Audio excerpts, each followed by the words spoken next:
Party का belong करते, किसी का क्या आई कलर है, ठीक है, और कौन सा, इन्होंने क्या रेटिंग दिया था, गुड दिया, बेटर दिया, बेस्ट दिया, ये सब हम लोग बता सकते, ठीक है।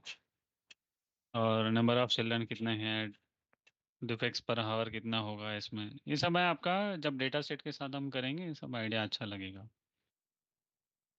किसी सैम्पल उठाया उसके हिसाब से हम लोग कैसे हम कर सकते हैं, ठीक।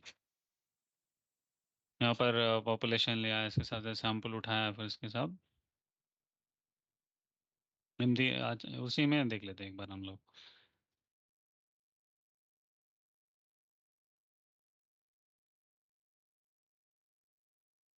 कोई यहाँ पर कुछ टाइप कर रहे हैं बेटा, यहाँ पर हमें दिया कुछ लिखा था आपने, मुझे ये समझ नहीं आया था बेटा। सर सभी को 26 करना है क्या, 26 करना है, ये क्या है, मुझे पता नहीं, समझ आ रहा है नहीं आ रहा है मेरे को। आप पूरा लिखो, क्या आज कहना चाह रहे हैं आप। Any doubt? अभी हम लोग कल इतने ही देखा था, प्रोबेबिलिटी के बारे में ध्यान दिया था। इसमें म्यूचुअली एक्सक्लूसिव क्या होगा, नॉट म्यूचुअल एक्सक्लूसिव क्या होगा, दो चीज़ हमने देखा था। फिर कंडीशनल प्रोबेबिलिटी के बारे में देखा था, और उसके बाद स्टैटिस्टिक्स में आ गया था। स्टैटिस्टिक्स में खाली हम लोग पांच चीज़ें हमने कंपटीशन करने के देखा था, mean, median, mode, variance, standard deviation, ऐसे हम पांच कंपोनेंट है, उसको कैसे कंपटीशन करते, इतने देखा था बेटा, ठीक है। और इसमें कुछ डाउट वगैरह है तो आप बता देना, ठीक है। कोई डाउट नहीं है, बढ़िया है बेटा। Which library use for machine learning, अभी तो स्टैटिस्टिक्स के लिए लाइब्रेरी रहता है अलग अलग, लेकिन हम लोग शायद, हाँ, ओके, हमें दिया का कोई डाउट नहीं है, बढ़िया। तो which library use for the machine learning, library एक नहीं यूज करते वहाँ पर, डिफरेंट डिफरेंट होता है इसमें, लाइब्रेरीज का अलग अलग हम अप्लाई कर यूज कर लेंगे, ठीक है। एक सिंगल लाइब्रेरी नहीं है मशीन लर्निंग के लिए, वो यूज मैनी लाइब्रेरीज, नमपाई हो गए, साईफाई हो गए, साइकिट लर्न हो गए, मतलब डिफरेंट मॉड्यूल्स यूज करते हैं वहाँ पर, नॉट ओनली लाइब्रेरीज। जैसे आपका न्यूरल नेटवर्क बना रहे तो वहाँ पर अलग तरीके से होंगे, डीप न्यूरल नेटवर्क बना रहे तो अलग तरीके से हम कॉल करते हैं वहाँ पर। कोई टाइम वेरिएबल डेटा होगा, उस केस में हम लोग अलग टाइप का हम कॉल करते हैं फंक्शंस को, काफ़ी वास्ट है उसमें, ठीक है।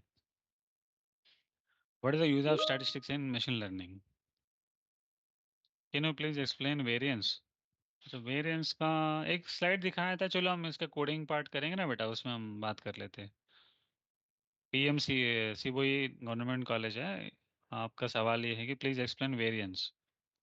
इसका एक प्रॉब्लम पाइथन में हम कराएंगे, तब उसका एक थोड़ा आइडिया मिल जाएगा आपका। मैं तो एक छोटा सा मटेरियल मैं आपके साथ, जैसे मान लो आप इंदौर चले गए, इंदौर में आपका कोई घर खरीदना चाह रहा है, घर खरीदना चाह रहे तो आपको कैसे पता है उसी घर का कीमत इतना ही होना चाहिए, जैसे 20 लाख का होगा, 22 लाख है, 2 करोड़ है, 3 करोड़ है, 50 करोड़ है, ठीक है, अलग अलग प्राइस है।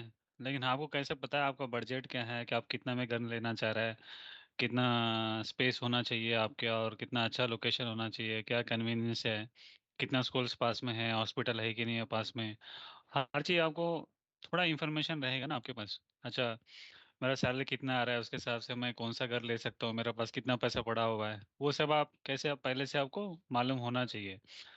तब आपको पहले से मालूम है आपका, चलो कोई फैमिली में से कुछ पैसा उठा लिया, उसके हिसाब से हम उनका पेमेंट कर लेंगे, बाकी लोन में उठा के हम घर खरीद सकते हैं, है ना। ये सब आपका दिमाग में है, लेकिन जब आप ये सब आपके बारे में आप जानते हो, मतलब जो आप घर खरीद रहे हो, क्या इसका कीमत सही लगा रहा है कि नहीं लगा रहा है, मतलब बेस्ट रेट आपको मिल रहा है कि नहीं मिल रहा है, आपको कैसे पता है, हाँ। अभी क्या होगा, कोई प्रॉपर्टी ब्रोकर होगा वो बता देगा, नहीं तो कोई जान परिचय का कोई बंदा बताया होगा, यहाँ पर एक घर है बिक रहा है, आप चाहे तो आप ले लेना, सही रेट मिल रहा होगा, कोई ऐसा बता दिया होगा। आप, चलो आप उनका भरोसा करके आप खरीद सकते हो, लेकिन जो भी पैसा लगाया वो वर्थफुल होगा कि नहीं होगा, आपको कैसे पता है। इससे सस्ता भी मिले, इससे महंगा भी हो जाए, मतलब ले लिया हो लेकिन खराब वाला निकला, हो सकता है हमने लिया हो तो सही मिला है। ये हमें कैसे पता है, जब एक बार खरीदोगे फिर रजिस्ट्रेशन करेंगे, इसके बाद ही वहाँ रहने के बाद ही पता चलेगा ना।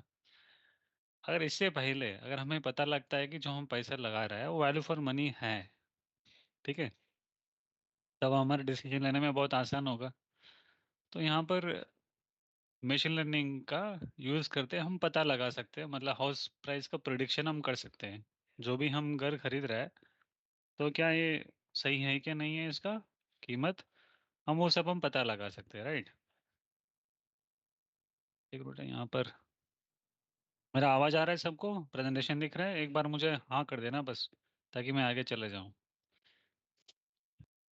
यस कर देना आप सब लोग, मेरा आवाज़ आ रहा है, प्रेजेंटेशन सब सही चल रहा है, ठीक है, बढ़िया है बेटा, चलिए।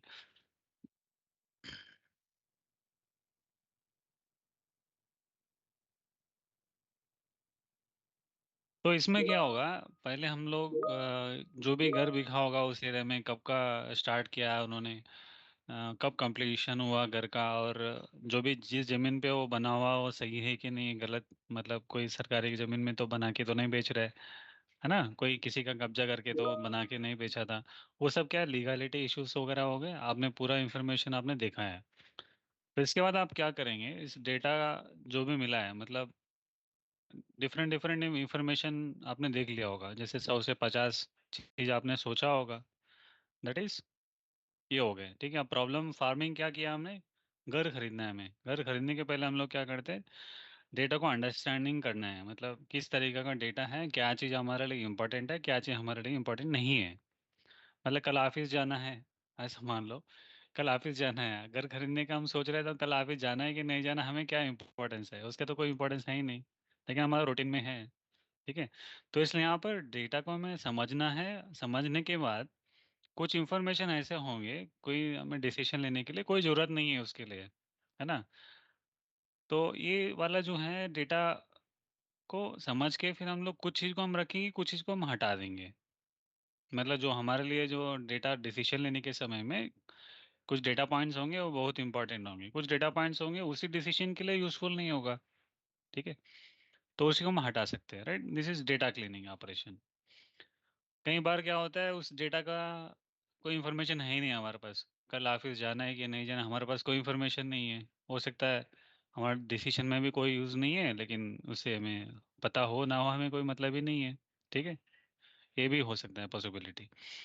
तो यहाँ पर डेटा सिलेक्शन एंड प्रिपरेशन है, आपका कौन सा डेटा चाहिए घर का जो आप खरीदना चाह रहे हैं, उसके लिए क्या क्या चीज़ इंपॉर्टेंट है, जैसे स्कूल पास में है कि नहीं है, हॉस्पिटल है कि नहीं है पास में, कोई पब्लिक कन्वीनियंस है, कभी रात में आया कभी सुबह जाना है, कोई वहाँ से गाड़ी वगैरह ठीक ठाक मिल जाएगा कि नहीं मिल जाएगा, पब्लिक ट्रांसपोर्ट है, रेलवे स्टेशन कितना दूर है, बस स्टेशन कितना दूर है, कोई एयरपोर्ट कितना दूर है, कोई आपका ऑफिस है तो कितना दूर है, कोई ग्रोसरी शॉप मिलेगा कि नहीं मिलेगा।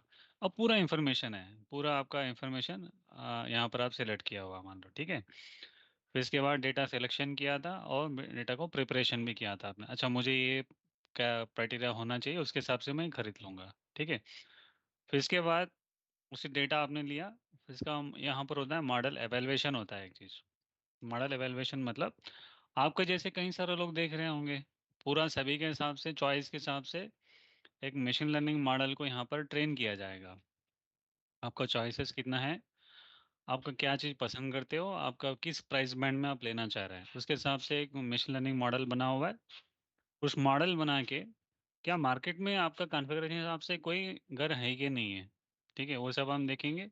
इससे जो बेस्ट प्राइस होगा, आपका चॉइस और अवेलेबिलिटी दोनों मिला के हम लोग क्या मिल सकता है, हम लोगों को कौन सा घर हमारे लिए बेस्ट सूटेबल होगा, और क्या प्राइस में हम खरीद सकते हैं, और जो कोई भी लोन भी लिया तो हम कैसे हम पेमेंट कर सकते हैं, ठीक है, हमारे लिए कोई परेशानी तो नहीं होगा।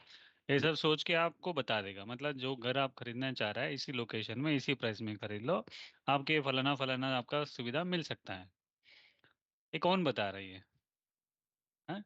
ये सब है आपका मशीन लर्निंग एल्गोरिथम बता सकता है, this is house price prediction. ये वाला है, मतलब एक बहुत बेसिक एग्जाम्पल है ये, ठीक है। Not only this one, many thousands of applications में हम लोग ऐसे लगा सकते हैं, ठीक है। जैसे आप स्टॉक मार्केट में भी कोई चीज़ आप खरीदना चाह रहे होंगे, कोई शेयर, पर्टिकुलर शेयर, तो किस तरीक़ा से आप खरीद सकते हो, मतलब क्या सही दाम पे मिल रहा है नहीं मिल रहा है, क्या वो कहीं सारा पैरामीटर्स रहता है इसमें, मार्केट चलाने के लिए, इकोनॉमी चलाने के लिए उस समय में आपका क्या चीज़ इंपॉर्टेंट है, आप कब किस में आपका इन्वेस्टमेंट करना चाहिए आपको, बेटर रिटर्न मिल सकता है, नहीं मिल सकता है, कभी कब पैसे डूबेंगे, ये सब आपका पूरा इन्फॉर्मेशन आपके पास है। तो इसके हिसाब से ऑटोमेटिक सिस्टम आपको बता सकता है। स्टैटिस्टिक्स वगैरह इसी का निकालते, जैसे 20 डेमा निकाले या 50 डेमा, 200 डेमा, और इसका प्राइस प्राइस एक्शन वगैरह रहता है इसमें स्टॉक्स में, वो सब निकाल के उसके हिसाब से आपको बता देगा। बोलिंजर बैंड, RSI, ऐसे डिफरेंट डिफरेंट स्टैटिस्टिक्स वो लोग कंपटीशन कर लेते हैं उसमें करके। इसके बाद जो P/E रेशियो वगैरह होता है, प्राइस अर्निंग्स पर जो इसका क्वालिटी होगा, क्या होगा इसका कंपनी का, और फ्यूचर क्या प्लान है, इसमें हम पैसे इन्वेस्ट करेगा तो सही आएगा कि नहीं आएगा रिटर्न, है। ये सब है इसमें, ये सब हम काम कर सकते हैं इसमें, स्टैटिस्टिक्स वगैरह निकाल के किसी शेयर का भी आप कर सकते हो, दिस टाइम सीरीज डेटा। दूसरा हो गया रेन एग्जाम्पल, हम लोग देखा था, मतलब आपका 100 ईयर्स का डेटा है, उसके हिसाब से मॉडल को ट्रेन किया, मॉडल को ट्रेन करके ऑटोमेटिक बता देगा, मतलब कल मतलब लास्ट 100 ईयर्स के हिसाब से कल क्या हो सकता है ना, पूरा आपका इंफॉर्मेशन आपका ये बता देगा।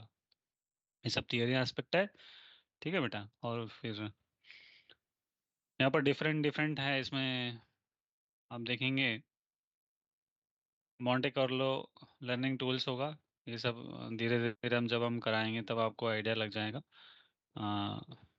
ये होगा आपका कन्फ्यूजन मैट्रिक्स कहते हैं हम लोग यहाँ पर मशीन लर्निंग में।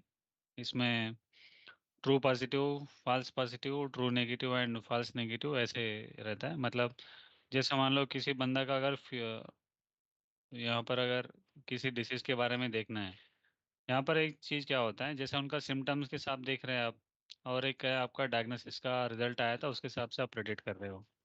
इनका सिम्टम्स मैच आया था, डायग्नोस्टिक रिजल्ट में भी आपका पॉजिटिव आया, ये हो गया आपका ट्रू पॉजिटिव हो गया। मान लो यहाँ पर एक्चुअल है पॉजिटिव है, लेकिन यहाँ पर डायग्नोस्टिक में उनको नेगेटिव आया। जैसे मान लो अ, किसी को कोई प्रॉब्लम आया, कोई वायरल फीवर हो गया, ठीक है, वायरल फीवर है, टाइफाइड वगैरह हो गया मान लो, ठीक है, टाइफाइड का टेस्ट करा लिया उन्होंने, टाइफाइड का इनके पास पूरा है, एक्चुअल में उनको टाइफाइड है, लेकिन टेस्ट करने के बाद उनको पता चला है कि हाँ टाइफाइड रिजल्ट पॉजिटिव आया, ये हो गया आपका ट्रू पॉजिटिव आया। अगर डायग्नोसिस टाइफाइड आया हुआ, लेकिन किसी कारण अगर उनका रिपोर्ट में नेगेटिव आया, मतलब है ही नहीं, मतलब वो बंदा परफॉर्म अच्छा नहीं करा होगा, कोई वेरिएबल उन्होंने कुछ टाइम लिमिट के बाद उन्होंने टेस्ट कराया होगा, इसके कारण ही यहाँ पर डायग्नोसिस का आउटपुट है हमें टाइफाइड नहीं है आ गया, इसका मतलब फॉल्स नेगेटिव है। फॉल्स नेगेटिव का मतलब क्या होगा, बंदा का है टाइफाइड है, लेकिन आपका रिपोर्ट में नेगेटिव आया, मतलब है ही नहीं बता रहे, दिस इज फॉल्स नेगेटिव कहते हैं हम लोग इसको, ठीक है। और कोई बंदा एकदम अच्छा है, उसको कोई बीमारी नहीं है, लेकिन उनका रिजल्ट में भी नेगेटिव आया था, मतलब उनका टाइफाइड है ही नहीं, दैट इज फॉल्स पॉजिटिव है, पॉजिटिव नहीं है इसका मतलब, ठीक है, ये वाला हो गया फॉल्स पॉजिटिव हो गया। किसी बंदा का अगर है ही नहीं है, मतलब डिसीज भी नहीं है, और उनका टेस्ट रिपोर्ट में भी डिसीज के लिए नहीं आया था, मतलब कोई डिटेक्ट नहीं किया उनका डायग्नोसिस में, ये होगा आपका ट्रू नेगेटिव है। ये वाला आपको समझ में आ रहा है कन्फ्यूजन मैट्रिक्स, आपको कंफ्यूज नहीं होना है यहाँ पर कन्फ्यूजन मैट्रिक्स को देख के। ऐसे देखो आप, ये वाला आपका डायग्नोस्टिक है, डायग्नोस्टिक का आउटपुट आ रहा है यहाँ पर, ठीक है, मतलब आपका किसी लैब में गया, आपने ब्लड सैंपल दे दिया, ब्लड सैंपल के हिसाब से आपका रिपोर्ट आ रहा है, यहाँ पर ये देख रहे हो।